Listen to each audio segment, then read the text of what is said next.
নমস্কার বন্ধুরা, আমি সুতপা। দেখো, সুতপার কথাকে সঙ্গে করে আজকে নিয়ে এসেছি বাচ্চা থেকে বড় সবার জন্য একটা জনপ্রিয় মুখরোচক রেসিপি। এটা হচ্ছে ফ্রেঞ্চ টোস্ট। এবার এর জন্য দেখো আমি কি কি নিয়েছি, প্রথমে সেগুলোর কাছে যাই। এই যে নিয়ে এসেছি, দেখো কতগুলো কাঁচা লঙ্কা আর কটা পেঁয়াজগুলোকে ছোট করে কেটেছি, আর একটু ধনিয়া পাতা। আমি একটু বড় পেঁয়াজ দিয়েছি। আর এখানে আমার কাছে 6 পিস পাউরুটি আছে। 6 পিস পাউরুটিতে একটা পেঁয়াজ দিয়েছি, আর লঙ্কাটা যার যার পরিমাণ মতন, আর এই কটা ধনিয়া পাতা দেব। আর আমি 2টো ডিম দিয়ে করব। 6 পিস পাউরুটি 2টো ডিম দিয়ে আমার হয়ে যাবে। আর তোমাদের লাগলে বেশি দিতেই পারো, ডিম একটু বেশি দিলে দোষ নেই, কিন্তু লাস্টে থেকে যায়। আর এইটুকুতে একদম একটুও থাকবে না, সেই জন্য আমি একদম মাপা করছি। এই দেখো, কাঁচা লঙ্কাগুলোকেও ছোট করে কেটে নিয়েছি।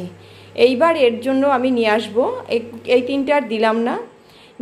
এর জন্য আগে আর ধনিয়া পাতাগুলো কেটে নিই, তারপরে অন্য কিছু নিয়ে আসছি। ধনিয়া পাতাগুলোকেও যতটা পারছি আমি ছোট করেই কাটার চেষ্টা করছি, কারণ এর মধ্যে এই যে ব্যাটারটা বানাচ্ছি, এই ব্যাটারটা যত ছোট হবে তত মিশে যাবে, সেই জন্য ছোট করে কাটছি। আর মেশাটা ভীষণ দরকার। এই যে ধনিয়া পাতাগুলো কাটা হয়ে গেল। আর এবার নিয়ে আসতে আমি 2টো ডিম দেবো। ওই যে বললাম 2টো ডিম দেবো, 2টো ডিম আমি এর মধ্যে দিয়ে দিলাম। দিয়ে ডিমের মধ্যে এবার দেব ভালো করে মেশার জন্য, টেস্ট আসার জন্য, মেশার জন্য ভুল বললাম, টেস্ট আসার জন্য একটু গোলমরিচের গুঁড়ো আর পরিমাণ মতন লবণ এই দেবো এর মধ্যে। দিয়ে এবার এটাকে খুব ভালো করে মেশাবো। কিন্তু এই যে ডিম, পেঁয়াজ, ধনিয়া পাতা, গোলমরিচ, লবণ সমস্ত কিছু দিয়ে, লঙ্কা, সব কিছু খুব ভালো করে আগে মিশিয়ে নেব।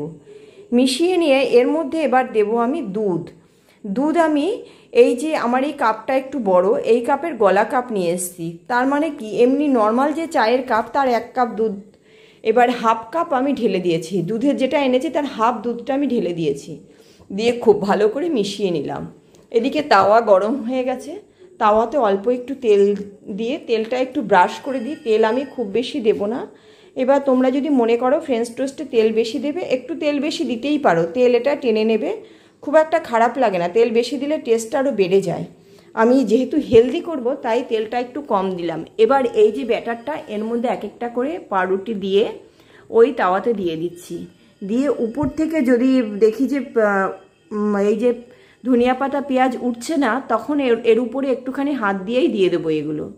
এইবার একটু অপেক্ষা করলে দেখবে ডিম দেওয়া যেহেতু খুব সহজে উঠে যাবে, উল্টে যাবে আর কি। এরকম করে এই যে আমি আরেকটাও দিয়ে দিয়েছি। এই দেখো, উপর দিয়ে আমার এই যে পেঁয়াজ, ধনিয়া পাতা কিন্তু উপর দিয়ে রয়েছে। এবার একটা সাইডে ওগুলো দেবো, আর একটা সাইডে কিন্তু আমি দেইনি। এইবার এই যে আরেকটা দিচ্ছি, এই যে এরকম করে আমি সবগুলোর উপর দিয়ে এই যে দিয়ে দিচ্ছি। দিয়ে একটা সাইডে আমি এই যে পেঁয়াজ, ধনিয়া পাতাগুলো হাত দিয়ে একটু একটু দিয়ে দিচ্ছি, যে পাউরুটির সঙ্গে যতটা উঠছে, না উঠলে তখন দিচ্ছি, আর যেটা উঠছে সেটা আর দেইনি অতটা। এইবার এরকম করে যে দিকটায় পেঁয়াজ, ধনিয়া পাতা থাকবে সেই দিকটা উপরে রেখে, মানে কি, ওইটা মিডিলে দেবো। যেহেতু স্যান্ডউইচের মতন বানাবো আমি, ফ্রেঞ্চ টোস্টটাকে স্যান্ডউইচের মতন বানাচ্ছি। এবার সেই কারণে মাঝখানের যে 2টো লেয়ার থাকবে, সেই দুটোতে ওইগুলো থাকবে পেঁয়াজ, ধনিয়া পাতা। এবার উপর থেকে ওই যে আরও কিছুটা দুধ রেখেছি, সেই দুধটাকে আমি উপর থেকে চামচে করে করে দিচ্ছি। এই পাউরুটিটাকে আর একটু দুধ খাওয়াবো। দুধ খাওয়ালে হবে কি, পাউরুটির টেস্ট আরও বেড়ে যাবে। আর একটু গ্যাসটা কমিয়ে একটু সময় ধরে যদি করি, দারুণ টেস্ট হয়, এমন কিছু ঝামেলা না। যেহেতু ঝামেলা না, সেই কারণে একটু সময় নিয়ে যদি করি ভীষণ টেস্ট হয়, কিন্তু দুর্দান্ত, বললাম না, মুখে লেগে থাকবে। অন্তত রেগুলার চাহিদা হবে এই ফ্রেঞ্চ টোস্টের। এই আর কি। দিয়ে আমি উপর থেকে অল্প অল্প করে একটু তেল ব্রাশ করে দিচ্ছি। আমি বললাম ওই যে তেল আমি বেশি দেব না, খালি ওই 2 সাইডে তেলটা একটু ব্রাশ করে দিয়েছি, যেহেতু একটু ভাজা ভাজা করব। আর পাউরুটিটা একটু সময় দিলে দেখবে দুটোতে লেগে যাবে। দুটোতে যে ওই দুধটা দেওয়ার কারণ, 2টো পাউরুটি যাতে দুটোর সাথে লেগে যায়, এটাই হচ্ছে দেওয়ার কারণ। চাপতেও হবে না, কিচ্ছু না। দুধ দিলে ভেতরে থেকে নরম হয়ে দুটো মিশে যাবে, এই কারণে পাউরুটিটা দিয়েছি। আর ডিম দেওয়ার জন্য আমি 2 পিঠ আগে ভালো করে সেঁকে নিয়েছি, সেই কারণে ডিমেরও কাঁচা অংশ নেই। একটু একটু করে তেল ব্রাশ করে একদম একটা একটা করে আমি এরকম 2 পিঠ ভালো করে এরকম করে করে নিয়েছি। এই দেখো, এরকম করে কিন্তু আমি দিয়ে দিচ্ছি এই যে পেঁয়াজ, ধনিয়া পাতাগুলো। এইটা মিডিলে থাকবে, আর উপর থেকে যে সাইডে কিছু লাগা খুব কম, মানে কিছু পরিমাণে লেগেছে, খুব বেশি না, এই যে সেই সাইডটা উপরের দিকে থাকবে, আর এই যে এগুলো ভেতরের দিকে থাকবে, আর কিচ্ছু না। খুব সহজে বানিয়ে নিয়েছি, দুর্দান্ত টেস্টি কিন্তু ফ্রেঞ্চ টোস্ট। এই দেখো, এটাকেও আমি এরকম উল্টে পাল্টে দিয়ে দিচ্ছি। আর বাড়িতে তো কি বলবো, বাড়ির বড় থেকে বাচ্চা সবার জিভে লেগে থাকবে, সবার এত টেস্ট হয়। আর খুবই সামান্য জিনিস দিয়ে তৈরি। আর আমরা দেখো, আমরা কিন্তু ফ্রেঞ্চ টোস্ট খেতে কিন্তু রেস্টুরেন্টে গিয়ে থাকি অনেক সময়। রেস্টুরেন্টে গিয়ে কি অর্ডার দেবো, চায়ের সাথে ফ্রেঞ্চ টোস্ট অর্ডার দিয়ে দিই। এবার এটা কিন্তু খুব ঝামেলায় একদম নেই, বিনা ঝামেলায় তৈরি হয়ে যায় রেসিপিটা। এরকম করে যদি বাড়িতে করে খেতে পারি, শুধু শুধু রেস্টুরেন্টে গিয়ে কেন খাবো?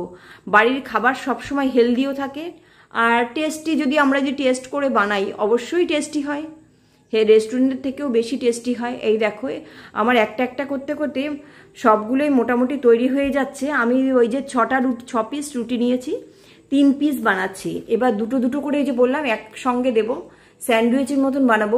পরে তোমাদের দেখাচ্ছি যে কেমন জোড়া লেগে যায় পুরো এগুলো, কিন্তু দুটো রুটি জোড়া লেগে যায় আর কি। ওই যে দুধটা উপর থেকে দেওয়ার জন্য একদম খুব সুন্দরভাবে দুটো রুটি জোড়া লেগে যায়। আর ভেতরে ওই যে পেঁয়াজ আর ধনিয়া পাতা থাকে, ওই কারণে খেতে আরও এত ভালো লাগে। এই দেখো, আমার 6টা রুটি পুরো একদম সবটা শেষ হয়ে গেল, কিন্তু এই দুটো ডিম দিয়ে আর এইটুকু দুধ দিয়ে।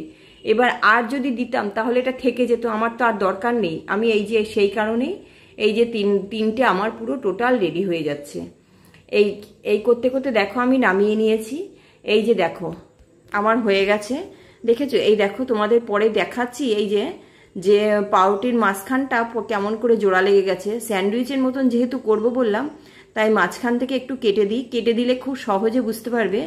আর গরম তো, হাতে একটু কাটতে অসুবিধা হচ্ছিল, ভীষণ গরম। এবার আর কি, সবাই ভালো থেকো, আর রেসিপিটা ট্রাই করো, আমাকে কমেন্টস করতে কিন্তু ভুলো না কেমন হয়েছে।